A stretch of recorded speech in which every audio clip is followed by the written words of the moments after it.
"What an adorable looking dog," my mother said, as she picked up the DVD case from Walmart's bargain bin. "Don't you think it's cute, honey?" I was about 6 years old at the time. I remember desperately trying to peer over my older brother's shoulder as she showed him the front of the box. It wasn't until he enthusiastically nodded that she thrust the DVD towards me. "What do you think, Josh? Should we get it?" my mother asked kindly. The sight of the cover made me shudder. I'd expected some sort of cartoon. Instead, there was an older, balding man in a cheap dog costume. Even in my young years, I was not fooled at all. But the ramshackle patches of shag carpet that were stitched together to give the impression of a golden doodle, maybe? It was so poorly done that I couldn't place my finger on the breed. But it was supposed to be one of those dogs that look kind of like fried chicken. All around the creepy-looking dog man were dilapidated and worn puppets. None of their styles particularly matched. It appeared as though the dog man had harvested these old puppets, second-hand, from various sources. It didn't look like his standards for them were all too high either. The sad puppets wore dollar store quality birthday garb, and held onto the strings of balloons that sagged pathetically. Who is that man, Mommy?" I remember asking, trying to distract myself by staring at the price tag listed $1.99. But inevitably, the dog man always beckoned my gaze back to him. "Well, sweetie, I assume that's Bingles. What do you think? Should we get it?" I don't remember exactly how the rest of the situation played out, but I do remember crying. That DVD's cover really spooked me. I couldn't understand why my mom thought it was cute. I still don't. After my tantrum, we left the Walmart without the DVD. Or so I thought. My brother had slipped the case under his shirt as we left. Bingles' birthday Bonanza made it home with us. Once my parents found out, my father was livid. He slapped my brother around a bit and kept yelling that there'd be no thieves in this household, Alfred. My mother was equally as upset, but kept trying to calm my father down, attempting to use the cheap price as some sort of mitigating circumstance. It didn't work. My father took the DVD and said he intended to return it the next day. As I saw him storm off into his study, the creepy glare of Bingle's eyes locked with mine. A chill ran down my spine. It could have been my imagination, but I swear that Bingles was nodding at me. Later that night, I woke up to the flashing light from the TV. My brother was sitting cross-legged in front of the screen. The low hum of the Xbox could be heard alongside the muffled words of the low-volume TV. I watched from bed for a few moments. The DVD case laid open on the floor. The bald dog man was on the screen, with a wild and excited look in his eyes, like a man possessed. "Hey, Alfred. Thanks for telling me your name. It's very important. Since we're friends now, can I call you Al?" Bingles asked with fervor. "Yes, Bingles," my brother whispered enthusiastically, trying to keep his voice down. "All right, Al. Al, my pal. I love your red hair, Al. By the way, do you want to come to my birthday party, Al?" This time, the camera panned out to show the birthday festivities.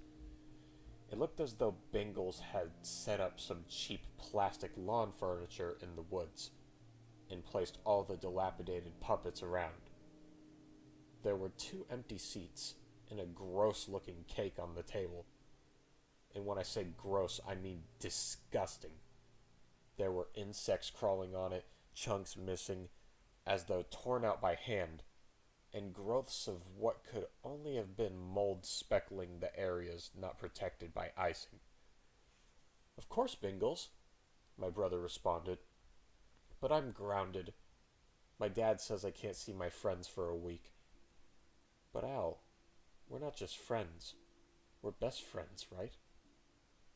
Bingles began furiously twitching his mouth and licking his lips, like a starving man sitting at a luxurious banquet. My brother Alfred simply nodded. Best friends always find a way. Right! Bingles stopped mid-sentence and sharply turned his gaze over to me. His too wide smile turned into a scowl. His lip trembled with rage. I was paralyzed by both the reality of Bingles talking to my brother through the TV, but more so by fear. Bingles had a look of sinister intent in his eyes.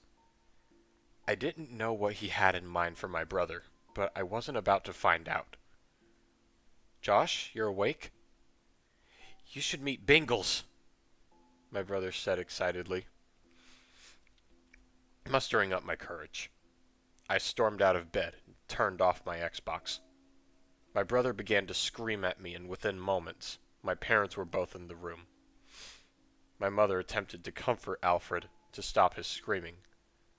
My father's face twisted in rage as he saw the open DVD case on the floor. He removed the disc from the Xbox, returned it to its case, and left the room without a word. I remember hearing my mother say, "Shh, it's just a cartoon," as she gently ran her fingers through Alfred's crop of red curls. I thought about saying something, speaking up about how it certainly wasn't a cartoon, but decided to stay quiet. It hardly seemed necessary anyways. The next morning seemed like any other. The sun rays came in through the slits in the curtain, and my mom's knock at the door signaled it was time to prepare to get out of bed. I felt bad about last night, so bending over the edge of the top bunk, I turned my head to check on Alfred, but he was gone. His bed was made as if it had never been slept in. The only thing out of place was a small note on his pillow. I grabbed it and ran downstairs in a panic, hoping that I'd see that my brother woke up early and made his bed to impress our father. But my hopes were dashed when I saw only my father at the table and my mother in the kitchen. Quickly, I gave the note to my father. With a sigh, he put down the morning newspaper and focused on the letter. "Gone to Bingles' birthday bonanza," he said out loud, before calling my mother over. "Take a look at this, Maggie." My mother's face turned white as she began to scramble about the house yelling after Alfred, but it was no use. After a few moments, my father sighed and stood up. He began to check around the house too. Inevitably, they knew he was not home. "He's run away. It's because of yesterday. You shouldn't have hit him," my mother yelled. "Listen, Maggie, he can't have gone too far. I'll call the sheriff and see if I can get them to put out a search," my father said with apologetically, "all this over some creep in a dog costume." "What, you mean the cartoon? You can't seriously be blaming that right now." "Cartoon?" my father muttered under his breath, before picking up the phone and calling 911. I got off school at least. My father said it would be better if I had gone in, but my mother wouldn't let me out of her sight. We spent most of the morning searching for Alfred. My dad kept musing over his disappearance. All the windows and doors were locked. He couldn't have locked them behind him. "Honestly, Gerald, let's just focus on finding our son." The search was fruitless. There was no indication as to where Alfred could have gone. Upon our return home, not a word was spoken. We ate cold leftovers, and I was sent to bed early. The next day was Saturday, so I was home with my parents. My mom went out to search more with the neighbors. My dad took me out to run some errands. We sat in the car in silence for a few minutes before I asked where we were going.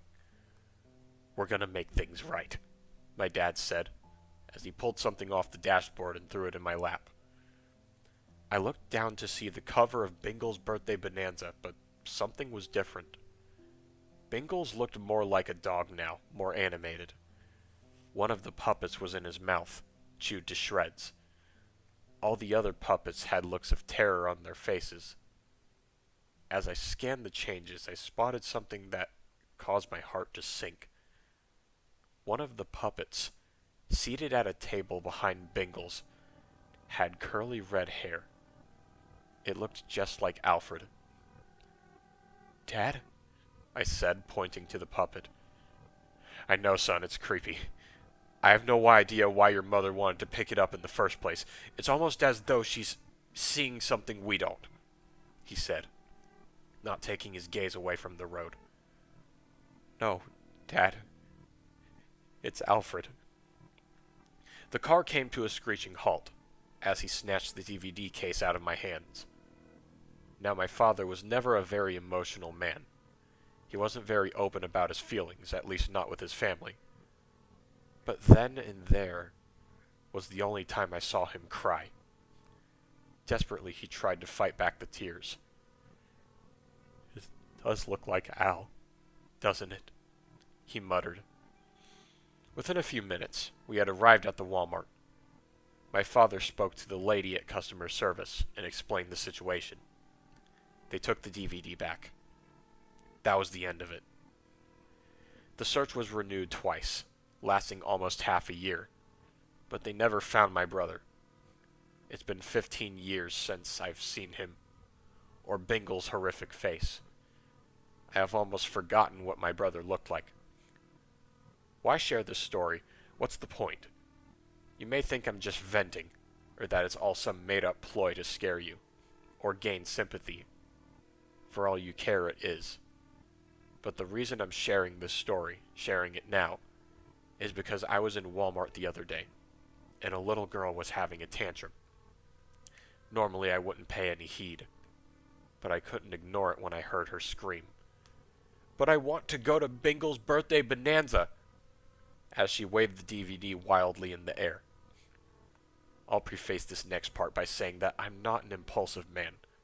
I don't do things in the heat of the moment, and I'm not brave. But when I heard the name of that accursed dog man, I saw red. I raced over to the screaming child, slapped the DVD out of her hand, and stomped it to oblivion.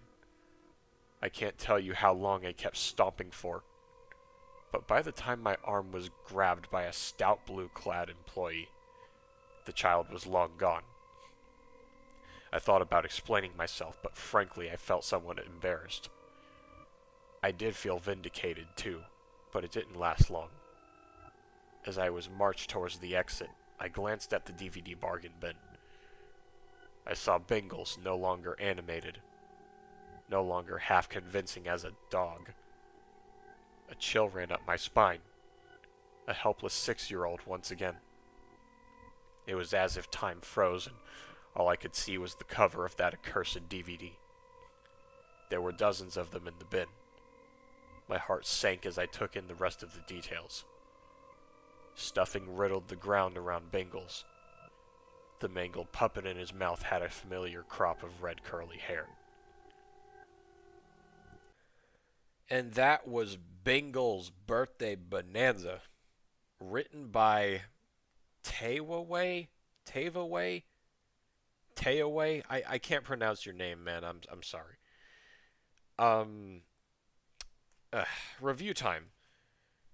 Now, this is a story on the Creepypasta wiki. And this was supposedly written by a admin. The admin being I can't pronounce his name right. But anyways, enough of that. What did I think of the story? It wasn't bad. Grammar was very good. Structuring was very good. Had a decent length and stuff. It was a little bit flawed, however. I like the idea of this supposed DVD